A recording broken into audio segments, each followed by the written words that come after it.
अस्सलाम वालेकुम वरहमतुल्लाहि वबरकातुहू। कैसे हैं तमाम स्टूडेंट्स? मैं उम्मीद करता हूँ कि आप खैरियत से होंगे।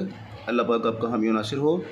आज हम क्लास 10th मैथमेटिक्स उसकी एक्सरसाइज नंबर 3.6 सॉल्व करने जा रहे हैं। तो उसके पहले क्वेश्चन की बात करते हैं, जो कि वो कह रहा है solve by matrix invariant method if possible.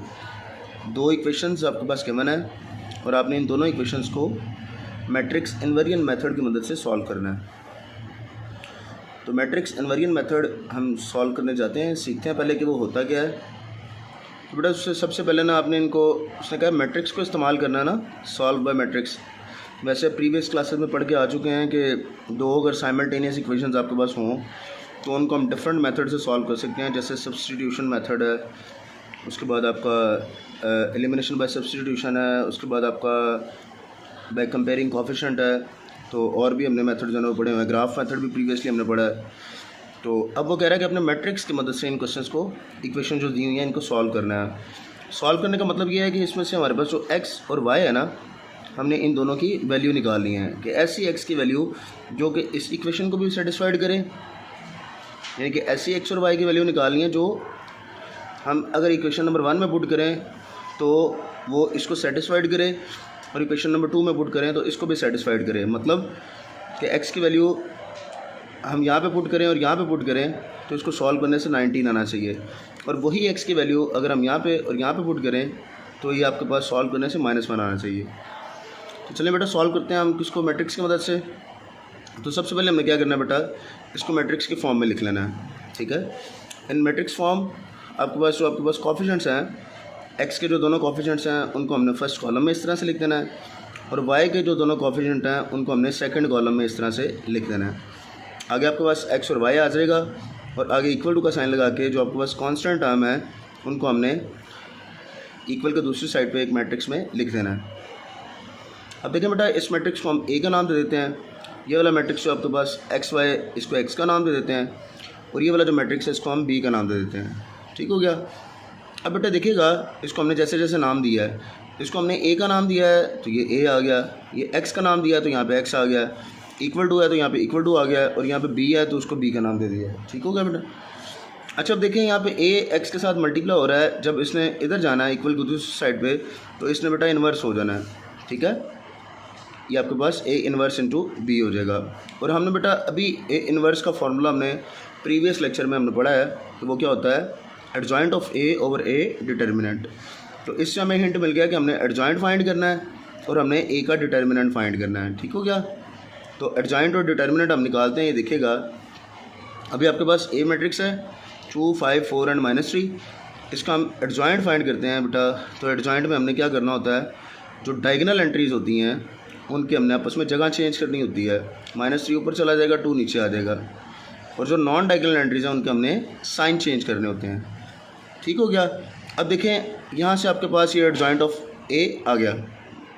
अब इसी मैट्रिक्स का हमने डिटर्मिनेंट भी निकालना है, ठीक है। क्यों डिटर्मिनेंट निकालना है, क्योंकि हमारे पास जो फार्मूला हमने पढ़ा है, ये देखें ए इन्वर्स का फार्मूला, उसमें एडजॉइंट भी है और डिटर्मिनेंट भी है। एडजॉइंट तो हमने यहाँ से निकाल लिया है, अब बारी आ गई डिटर्मिनेंट की। तो डिटर्मिनेंट के लिए हमने डिटर्मिनेंट का सिंबल यूज़ किया है, ए का determinant is equal to 2 4 5 and -3 उसी टर्म से। और उसके बाद देखें बेटा, डायगोनल एंट्रीज़ को आपस में मल्टीप्लाई और माइनस का साइन लगा के नॉन डायगोनल एंट्रीज़ को आपस में मल्टीप्लाई करवा देना है हमने। ठीक हो गया। अब देखें बेटा, आपके पास 3 2 6 है, और ये आपके पास माइनस एज इट इज़, और 4 5 20 है। इन दोनों को बेटा आपस में सॉल्व करने से ए का जो डिटर्मिनेंट आया वो आपके पास -26 आ गया है। अच्छा बेटा, हमारे पास ए का एडजॉइंट और ए का डिटर्मिनेंट आ गया, दोनों चीज़ें आ गई हैं। इन दोनों चीज़ों को अगर हम फॉर्मूले में पुट करें तो आपके पास इन्वर्स आ जाएगा। देखिए बेटा, अभी हमने पढ़ा है कि एक्स आपके पास ए इन्वर्स इंटू बी के इक्वल है। तो ए इन्वर्स का फॉर्मूला हमने पढ़ा है adjoint of A over A determinant. तो यहाँ पे देखिए बेटा, ए का inverse is equal to adjoint of A over A determinant है, तो हमने इससे ए इन्वर्स की सारी वैल्यू जो है वो यहाँ पे पुट कर दी। तो ये देखें, इसके यहाँ पे आपके पास adjoint of A over A determinant आ गया और साथ बी आ गया। ठीक हो गया। अब हम क्या करने जा रहे हैं बेटा, 1 ओवर ए का डिटर्मिनेंट और एडजॉइंट ऑफ ए और इंटू बी, इसको हमने इस तरह से लिख दिया है, ठीक है। इसको चेंज करके ना थोड़ा सा, ए का डिटर्मिनेंट इसके साथ इसी तरह से लिख दिया, और एडजॉइंट ऑफ ए को हमने बी से मल्टीप्लाई करवा देना। तो ये देखिए बेटा, एडजॉइंट ऑफ ए हमने ये लिख दिया -3 -5 4 एंड 2, जो कि ये निकाला था अभी हमने, ठीक है। उसके बाद बी आपके पास मैट्रिक्स ऊपर गिवन है, ये वाला मैट्रिक्स बी मैट्रिक्स हमने एज इट इज़ लगा दिया।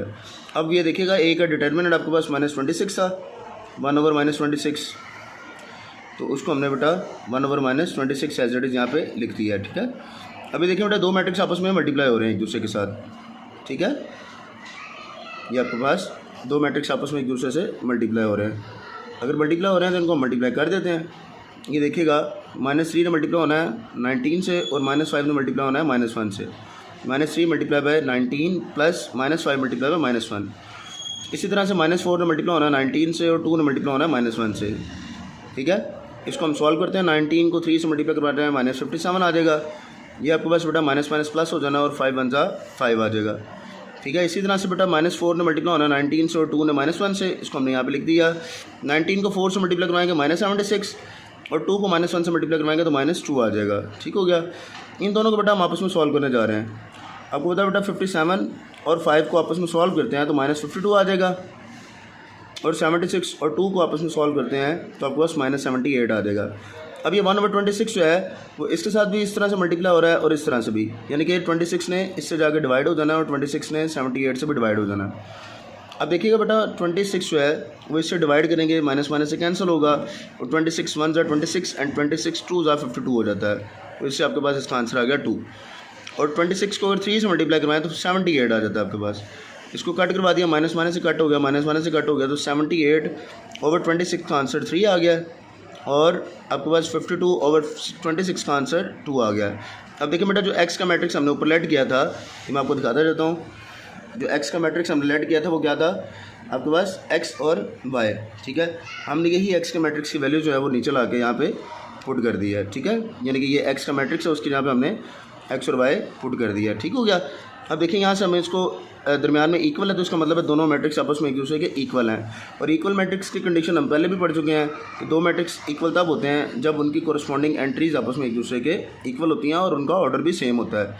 तो देखिए बेटा इनकी ऑर्डर सेम है और कोरस्पॉन्डिंग एंट्रीज x जो है वो 2 के इक्वल है और y जो है वो 3 के इक्वल है। तो यहाँ से आपके पास x का आंसर 2 आ गया और y का आंसर 3 आ गया। और सोल्यूशन सेट में बेटा हमने क्या करना है, x की वैल्यू को पहले लिखना है और y की वैल्यू को बाद में लिखना है। स्मॉल ब्रैकेट पहले यूज़ करनी है और फिर करली ब्रैकेट इस्तेमाल करनी है। करली ब्रैकेट सोल्यूशन सेट के लिए होती है और 2 और 3 बेटा आपके पॉइंट के लिए होती है। ठीक है, जो पॉइंट उसने फाइंड करने के लिए कहा था, जो ऑर्डर पर उसने फाइंड करने के लिए कहा था ना x और y की वैल्यू, ठीक है, वो है आपके पास। तो अगर हम x की वैल्यू आपके पास आई है 2 और y की वैल्यू आई है 3, अगर हम 2 और 3 को अपने क्वेश्चन में सब्स्टिट्यूट करते हैं, ये देखिएगा अगर x के जहाँ पे हम 2 लगाते हैं, ठीक है, तो ये 2 का कितना हो जाएगा 4 और y के जहाँ पे अगर हम 3 लगाते हैं तो ये 5 3 का कितना हो जाएगा 15 और 4 को ऐड करेंगे तो 19 आ जाएगा।